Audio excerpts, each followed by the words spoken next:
Akhir-akhir ini banyak curhatan investor pemula yang menggunakan uang panas untuk berinvestasi. Mulai dari pinjaman online hingga menjual aset pribadi ataupun pakai uang arisan juga ya. Tetapi ini berujung rugi besar. Dan untuk membahas bagaimana seharusnya berinvestasi saham bagi pemula, kita sudah tersambung melalui Zoom dengan founder EM Trade, Ellen May. Selamat pagi, Ellen.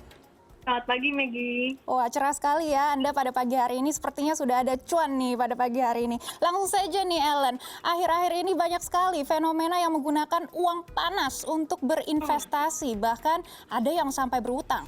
Bagaimana Ellen melihat fenomena ini? Ya, karena kan orang pengen untung ya, apalagi banyak yang pamer-pamer cuan, pengen uang cepat, quick money. Nah, sebenarnya memang saya mengakui akhir-akhir ini pasar saham juga memberikan banyak keuntungan buat saya pribadi.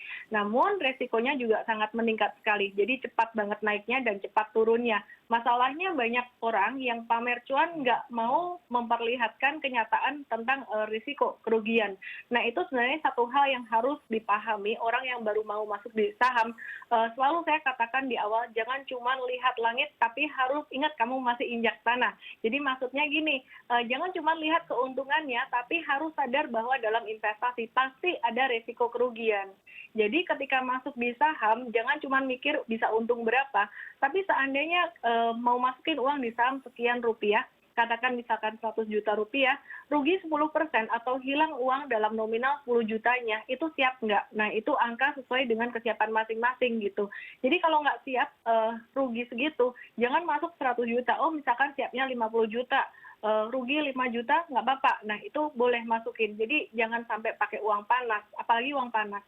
Uang dingin aja, saya selalu sarankan bahwa dingin itu sesiapnya mental. Kadang orang punya uang dingin 1M, katakan 1M, tapi mentalnya nggak siap. Jadi dia mesti masukinnya lebih kecil dari itu, gitu. Iya, jadi ini big profit, ini big risk juga ya, Ellen. Tapi sebenarnya apakah menggunakan uang panas dalam berinvestasi itu salah? Karena saya melihat banyak sekali platform sekuritas ini menawarkan leverage atau pinjaman untuk investor pemula. Bagaimana Anda melihat ini? Ya, betul. Yang namanya itu fasilitas ya, dan sudah dikasih izin juga kan oleh bursa dan juga oleh OJK. Kalau ada fasilitas ya kita manfaatkannya sebijaksana mungkin. Kalau memang masih pemula, belum levelnya pakai margin, belum levelnya pakai T+, itu jangan, sebaiknya jangan. Saya tidak tahu apakah sekuritas ada memberikan edukasi tentang itu, tapi saya percaya ya kita semua itikadnya baik, kasih fasilitas itu baik. Nah, yang pemula-pemula ini harus sadar, menyadarkan diri bahwa kalau skillnya belum nyampe, jangan pakai fasilitas margin, utang, dan T+ itu. Memang market lagi uptrend, tapi volatilitas juga naik tinggi. Jadi direm dulu lah sesuai dengan kapasitas diri sendiri. Edukasi sangat penting sekali. Jadi memang kita harus kembali dengan diri kita sendiri, tetapi ini sudah banyak sekali investor retail yang sudah nyangkut nih di pucuknya saham. Dan sebaiknya apa yang harus dilakukan oleh mereka yang sudah terlanjur masuk ke saham-saham yang memang frekuensi tradingnya ini sangat besar dan memang tadinya adalah up ya trendingnya, tapi sekarang tiba-tiba ARB semua. Ini bagaimana? Apakah ada juga solusinya untuk mereka? Iya, jadi kalau saya perhatikan beberapa saham yang ARB, contohnya seperti Kimia Farma, Indofarma, kemudian Antam beberapa hari ini ARB, kemudian Itama Ranuraya, itu kan mereka naiknya semua karena udah sangat kencang sekali. Nah, kalau memang sudah terlanjur beli di pucuk dan kemudian nyangkut, kalau jual sekarang itu sangat nanggung banget dan sudah dekat dengan support. Bisa-bisa kalau Anda jual malah mantul naik. Saran saya adalah wait and see dulu biar ada konsolidasi. Kemarin kan jatuh ya, biar ada mantul-mantul dulu konsolidasi, nah disitulah baru Anda bisa mengurangi posisi. Kalau saya ditanya apakah saham-saham itu tadi masih potensial naik atau enggak, jika melihat kondisi market secara general, tahun 2021 memang bullish. Tapi dalam jangka pendek, untuk bulan Januari ini sendiri, saya melihat udah sangat-sangat kemahalan atau overbought. Jadi Februari, Maret ada koreksi, itu sangat wajar. Yang harus dilakukan apa? Kalau udah nyangkut di atas, tunggu saja dulu. Nanti ada technical rebound, bisa kurangin. Jadi wait and see dulu dalam jangka panjang ini sebenarnya masih tren bullish ya, Ellen. Oke, dan bagaimana sebetulnya tips memilih satu saham dan juga memanage portofolio saham bagi pemula di tengah situasi pandemi dan banyak sekali ketidakpastian seperti saat ini? Jadi kalau untuk tujuan investasi jangka panjang pasti kita selalu kembali ke valuasi. Nah saat ini saham-saham yang valuasinya murah itu udah nggak terlalu banyak ya. Kalau saya perhatikan yang masih belum banyak naik itu dari sektor consumer good.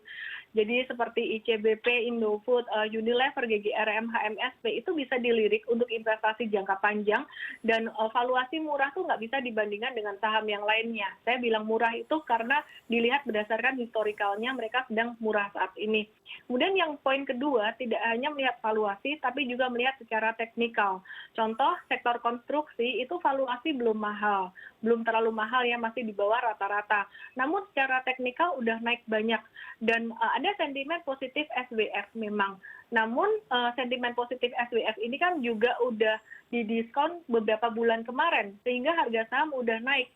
Sekarang udah sangat rawan profit taking. Jadi nomor 2 mesti memperhatikan analisis teknikal atau kenaikan harga saham itu sendiri. Poin yang paling penting diperhatikan di sini adalah kita bisa melihat paling simpel juga candle monthly. Monthly chart candle itu udah naik banyak atau belum.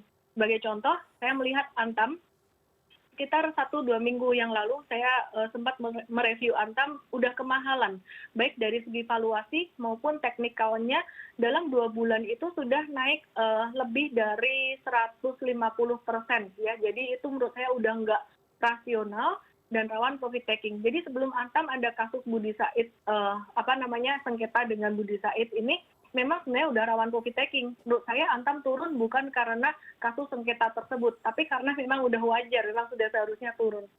Ya, Ellen, tadi Anda juga sudah membahas pergerakan IHSG ini memang sudah overbought dan investor juga mulai profit taking. Tapi di mana ini bottom price-nya pada tahun ini? Karena tahun ini kan trennya masih bullish ya, Ellen. Bottom price-nya untuk investor bisa masuk kembali ini di mana? Ya, jadi kalau kita bicara tentang bottom lagi, kapan sih saham-saham ini turun, kemudian kita bisa masuk lagi? Ini sebenarnya tiap sektor berbeda-beda, gantian. Nah, kalau saya melihat sekarang yang menarik adalah sektor komoditas, CPO, dan coal, ini lagi di bottom lagi.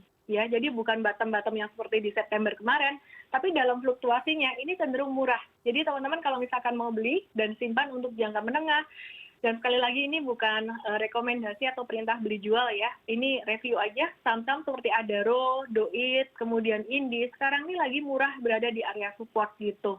Kemudian untuk saham CPO juga sama seperti AALI, LSIP, SIMP. Ini juga semuanya lagi berada di area support. Ini lagi murah. Retail juga sama. Jadi yang bisa dilirik, yang belum naik seperti retail, Mitra Adi Perkasa, Ramayana itu juga lagi murah. Kemudian properti, Pakuan Jati, ini juga lagi disupport lagi murah ya.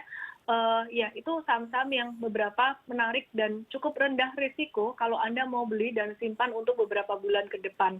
Sementara itu yang udah ketinggian seperti perbankan, second liner, BJBR, BJTM, dan kawan-kawannya, kemudian konstruksi, itu juga udah kemahalan. Jadi jangan masuk di situ dulu. Untuk metal, saya perhatikan masih bisa ada koreksi lagi. Antam, Inco, dan juga Timah masih bisa terkoreksi normal.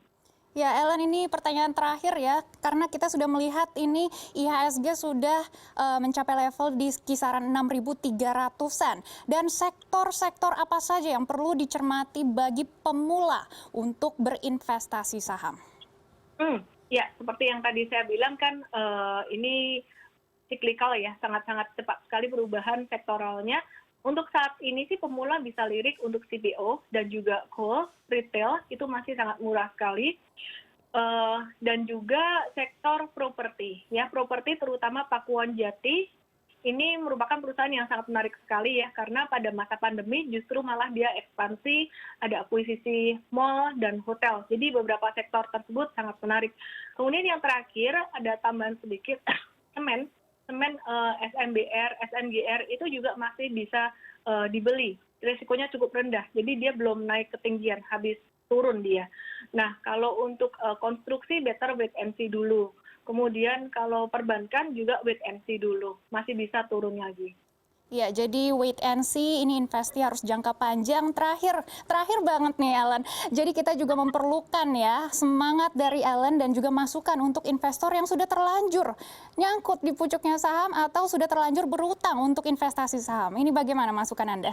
Oke, masukan saya adalah sabar-sabar aja dulu ya. Jadi kalau ini nyangkut, nggak usah panik. Nanti kalau ada technical rebound, pasti kok ada mantul. Karena naik seperti bola, dilempar kencang, kemudian turunnya kencang, nanti juga mantulnya juga bakalan lumayan kok. Jadi pas mantul nanti, fokus untuk kurangi posisi, jangan malah pembenaran kayak, tuh kan nggak apa-apa kan, saya boleh nambah lagi. Jangan kayak gitu, nanti jatuh 2 kali.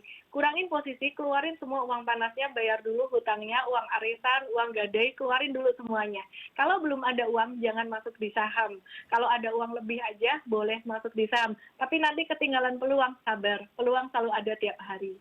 Ya, peluang selalu ada tiap hari. Terima kasih founder IM Trade Ellen May atas informasinya. Tentunya kami juga mengharapkan semua investor bisa berinvestasi berdasarkan data dan juga laporan keuangan dan juga fundamental perusahaan. Terima kasih, Ellen. Profit.